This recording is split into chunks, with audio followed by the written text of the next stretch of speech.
అయితే ఒక అంటే రాజకీయాలు కూడా మీకు టచ్ ఉంది కాబట్టి అడుగుతున్నాను. చిరంజీవి గారేమో రాజకీయాల్లో ఫెయిల్ అయ్యారు. కానీ పవన్ కళ్యాణ్ గారు సక్సెస్ అయ్యారు. ఏంటంటే మేబీ చిరంజీవి గారు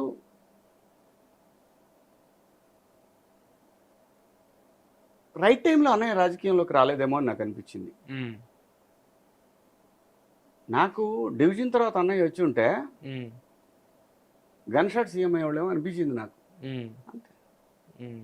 రైట్ టైంలో ఈయన ఈయన ఆగకుండా పట్టువదలం విక్రమార్కుడిలాగా పట్టుకొని హ్మ్. అలాగే నిలబడి హ్మ్. అదే పేషెన్సీ. హ్మ్. అక్కడ అది ఆయనకు వర్కౌట్ అయింది. హ్మ్.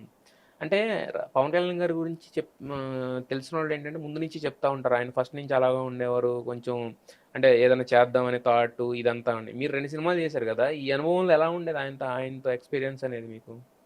అంటే వాస్తవాలు చెప్పాలి. హ్మ్. మామూలుగా హాయ్ హలో అని మాట్లాడటమేనండి. హ్మ్. అంతకన్నా పెద్దలు అన్నయ్య అందరితోటి తన చుట్టూ చేసే క్యారెక్టర్లు ఏవైతే అంటే ఆయన మాట్లాడడానికి కాదు, ఆయన కూడా హ్మ్. కొంచెం లిమిటెడ్గా మాట్లాడేవాళ్ళు. హ్మ్. చిరంజీవి గారు అలా కాదు. హ్మ్. ఎందుకంటే చిరంజీవి గారికి వీళ్ళంతా అభిమానులు కదా ఆయనతో హ్మ్. చేసేవాళ్ళు. ఫాన్స్. సో అది ఎక్కువ దగ్గర తీసుకుంది. హ్మ్. ఆయన దగ్గర తీసుకుంటారు అలాగే. హ్మ్. అది హ్మ్. కొంచెం ఆ విషయంలో ఆయన కొంచెం అంటే దగ్గరికి తీసుకునే విషయంలో మాత్రం చిరంజీవి గారు అంటే ఆయన అభిమానులుగా మనం చెప్పుకున్నప్పుడు హ్మ్. తీసుకోపోతే హ్మ్. ఈయనకేంటి పవన్ కళ్యాణ్ అంటే ఆయనకు నచ్చిన వాళ్ళతోనే మాట్లాడతారా? లేకపోతే మొహమాటమా? అది లేకపోతే అంత లోతు నాకు తెలియదండి, అబద్ధం అంటే చెప్పకూడదు. 2 సినిమాలు చేశారు కదా! కాబట్టి అడుగుతున్నా. లేకపోతే నేను హ్మ్. చేసినా కూడా అండి హ్మ్. హ్మ్. బాగుండేవాళ్ళు.